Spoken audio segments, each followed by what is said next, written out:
Alright, I'm fixing to get started making the rocket stove out of this propane tank.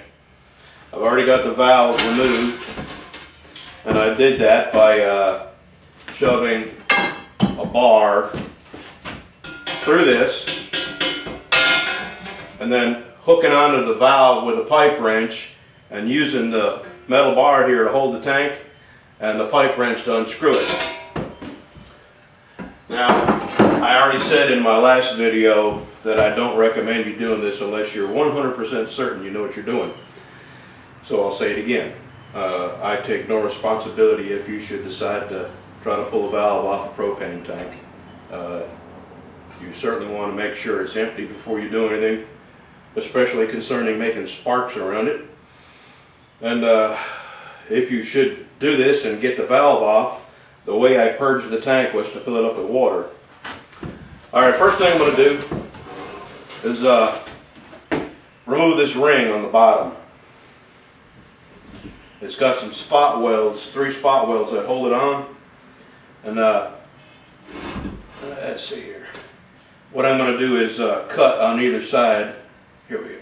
I'm going to cut on either side of the spot welds and then take my angle grinder and try to knock the welds off with my angle grinder and smooth it out. This is going to be the bottom of the stove, and I want this to look really nice, so I'm going to go to greater lengths to make my weld a little nicer and to clean up spots like that I'm going to be cutting off. Okay, I'm going to get started on that. Okay, I was able to cut through the welds with my little cutoff wheel that's on my battery-powered DeWalt angle grinder. I got it off, and now I'm going to take my angle grinder with a grinding wheel on it and just touch these little spot welds up a little bit and make it look a little nicer.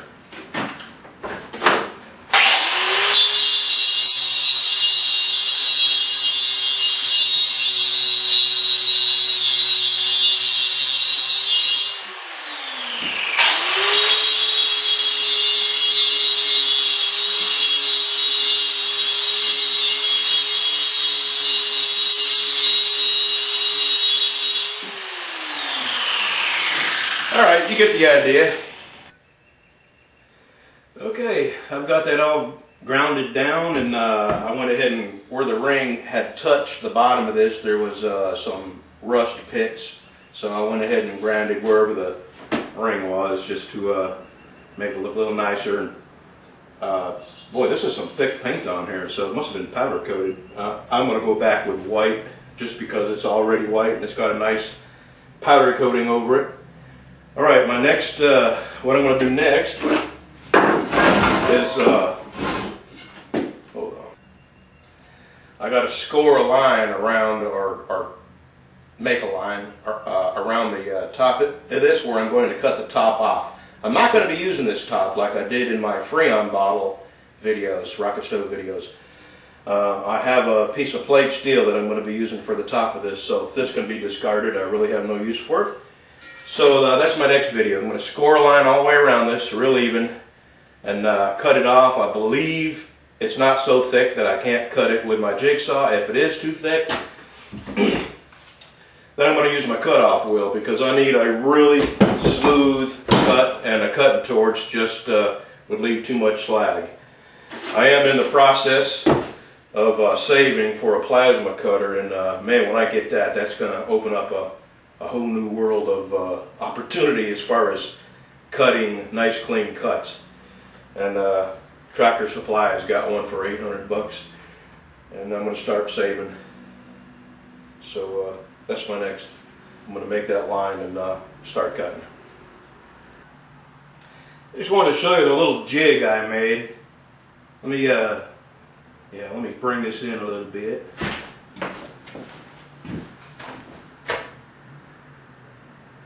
I made that jig just so I can score a straight line around the upper edge. It's just some scrap lumber I had laying around, and I'll show you what I got right there. There we go.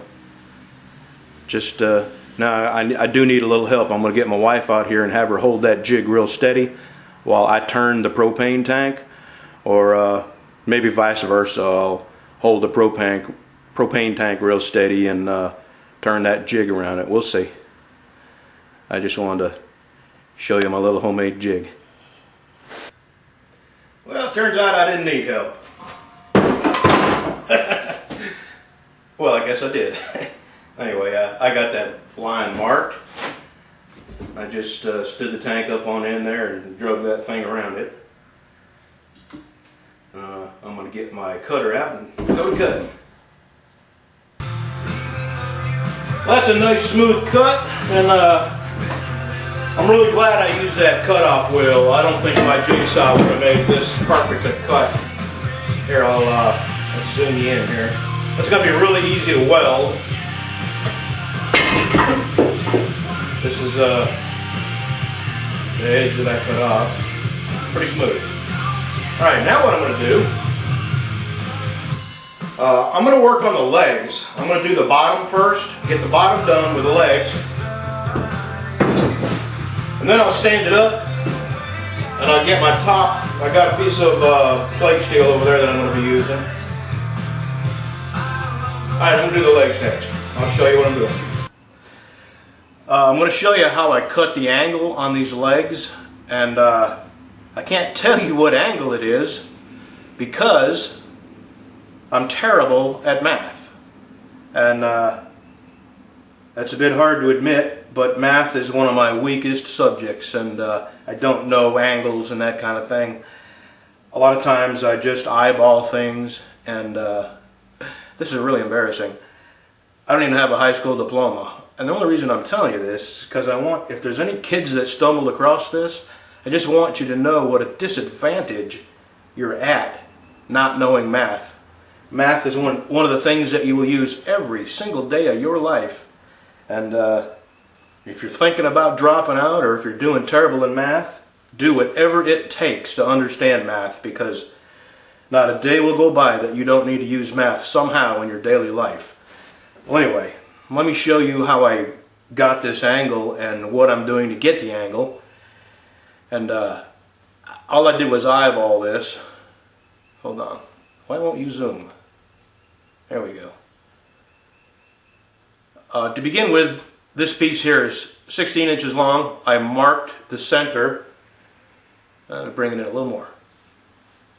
I marked the center, the 8-inch mark, and this is 1 inch wide, so I marked a 1/2 inch to get the center of that. And then I took my square and I put the 1 inch mark right on the center tick, right there, and I got the 2 inch mark on the end, and of course 0 would be right here. And and I'm only doing this angle because just eyeballing it, that looks like about the angle I want. I don't want a 45. So I'm going to start with that, and then when I weld it on, when I get this welded on, what I'll do is hold something square against the base of the leg and make these flush with whatever, the table I'll be setting this on. So that's my way around my weakness of math. Alright, I'm going to cut these and I'm going to weld them on and show you what that looks like. Okay, I've got these 4 legs cut out, and what I'm going to do is measure the circumference of this and divide it by 4, and that's how I'm going to figure out where to weld my legs on.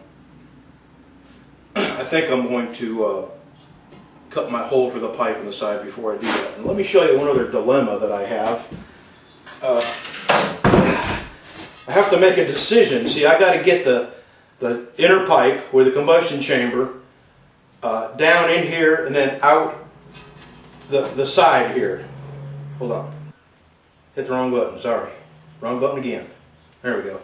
Okay. The feed tube for the wood is going in the side, and then the combustion chamber will come up through the middle and be flush with the top. Well, I have to make a decision on whether I want to make this inside diameter here will be as long as I can make the feed tube, which may not be bad. I'd like to make it a little longer.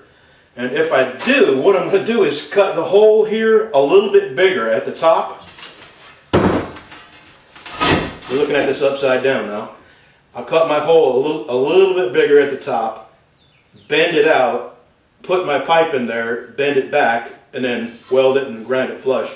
I'm not sure what I'm doing yet. I'm going to measure this and get a look at how long the feed tube is going to be, and that just might be enough. So, but first, I got to go out and get that other pipe and bring it in and have a look at that. Okay, I got the chimney and the bottom portion, the loading portion of it cut. But before I put it in here, I wanted to be sure that it would fit down inside, and it was real tight. So what I did was I sort of rounded, I knocked the corners off to go along with the curvature of the tank. And it just, with some wiggling, you can get in here. Alright, I've got my leg positions marked out, and I'm fixing to get to welding. I'm going to weld this together, I'm going to weld my legs on, I'm going to get the chimney mounted in here, and I'll show you that in a second. I got one more leg to weld on, and since I can't weld through paint, what I'm having to do is just to get this weld started, I grind a little bit of this paint off. Watch your volume.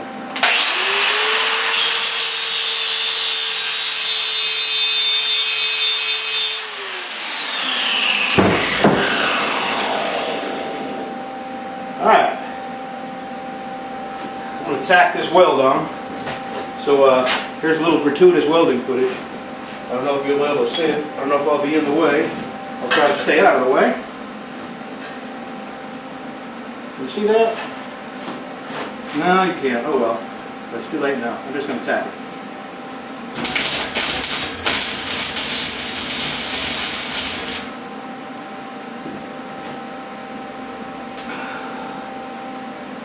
Alright.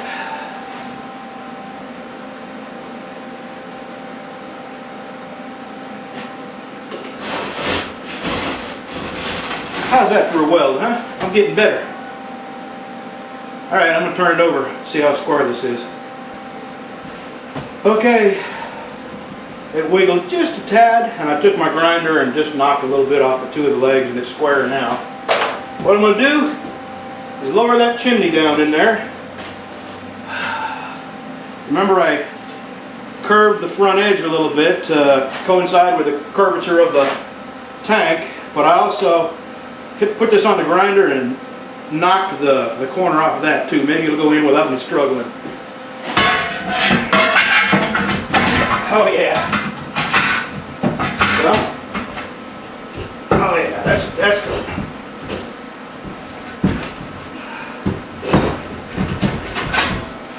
I'll be darned. I love it when a plan comes together.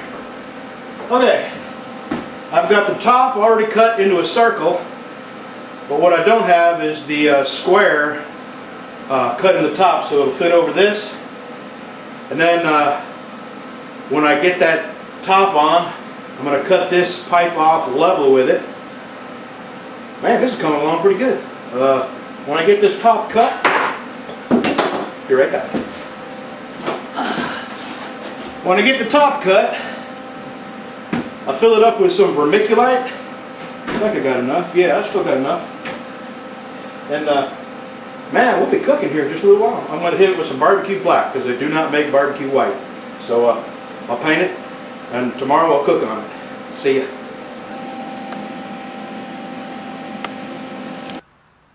Okay, pretty much done, except for I gotta put the vermiculite in here. I've got my top, and I'm going to show you that in a second, and as soon as I put my vermiculite in. So let's do that, and I'll lay the top on here, and I'll show you what it looks like. Hope I got enough. I buy this. Oh, while I'm doing this, let me tell you. Oh man, I just made a mess. This pipe, both bottom pipe and top pipe, is 3.5 square. The propane tank is exactly 12 inches. Oh yeah, this will look good. I have to sweep that up. Yeah, that's a good deal. If I don't, I'll sweep up what I spilled and use that.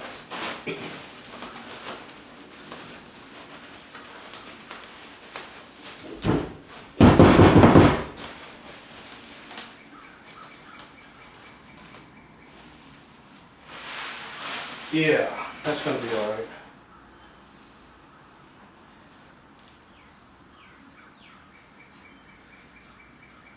Alright, I'm going to sweep up what I spilled down there and put it in here, and that'll be enough. And here's what the top is going to look like. Can you see that?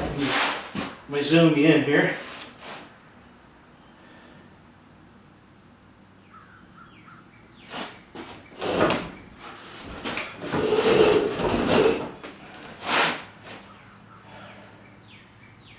Okay, I'm going to weld this, cut this off even with the top of the plate here, and then I'm going to go around underneath and weld all around the edge of this. Hit it with some black spray paint, and oh yeah, I got to make a floor plate for in here, and what that is, it holds the sticks up off the bottom of the combustion chamber, because what you want is the air to go in under the sticks and come up in the front of them, which would be in the very front of this burn chamber down here. And that is what creates the wood gas, and that's what gives it the rocket effect. And when I start this up, I'm going to try to hold the camera real close so you can hear the difference between when it starts, it's just a crackling fire with smoke, and when it finally heats the combustion chamber up high enough where the gases in the wood are released and start igniting, you can actually hear a rocket sound. I don't know if that's why they call it a rocket stove, but it's definitely, it's all of a sudden, it'll be within a couple of seconds, it'll go from a regular crackling fire to a whooshing sound when the gases start burning. And that happens after the combustion chamber gets high enough in temperature to create those gases. And also, there's no smoke. The smoke disappears because it's a complete and total burn. And when you've cooked on this and you remove the sticks that you don't need to cook with anymore, there's barely any ashes in there because it burns so thoroughly. Okay, I'm going to finish this up and hit it with some paint. I'll probably show you one last clip of what this looks all finished up. And at that time, I'm going to tell you who my rocket stove mentor, guru, is, and give a couple of channel shout outs. And I want to tell you now, in case I forget later, that I'm going to have 3 channels featured on my channel, and you should really check them out. One of them is a guy called Subtac, S-U-B-T-A-C, and he's got a lot of useful information on his channel. The other channel is JWWM2. He's got some useful information on his channel, very interesting channel. And the third one, which is the guy that I basically learned what I know about rocket stoves from him and his channel, and that's KB Bacon, or it might be K Bacon, but I'll have his channel featured on mine. So I'm going to finish this up and show you what it looks like. Hey, I just wanted to show you this one last thing that I forgot to mention, and that is the floor plate for the combustion chamber. And what that does is elevate the wood a little bit so the air comes in underneath this.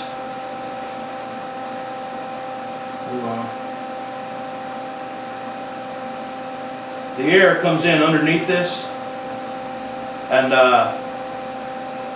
it doesn't go over the top of the wood, the air I'm talking about.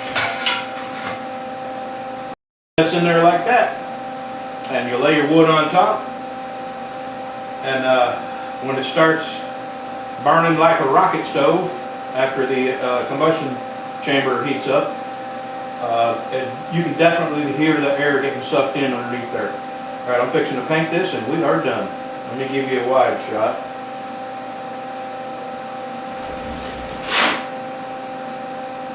Okay, I'll paint it, show it to you, and I'm going to put this video up. See you. Thanks for watching. There we go.